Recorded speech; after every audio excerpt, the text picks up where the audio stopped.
Before getting on to the video, I did make a purchase at one of my local wrecking yards. I purchased 6 scissor jacks out of Dodge Chrysler minivans and a GM alternator, a 61 amp charging unit with internal regulator, and that will be attached via V-belt to my 18 horse motor. So we'll get started with the video now. Please hit the subscribe, become an avid watcher, and hit the like button, please. Thank you very much. Each one of those is 40 inches long, so it's 3 foot 4 inches. And you can see I've got some cross pieces up there.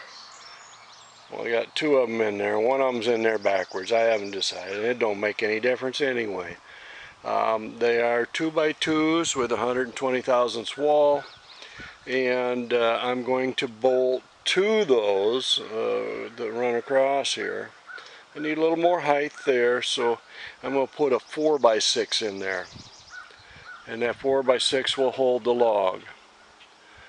These will be spread apart 3 foot. So from there, from this bar to that bar will be 3, 3, 3, 3.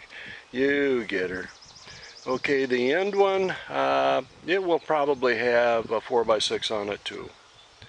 So just a little bit of an update.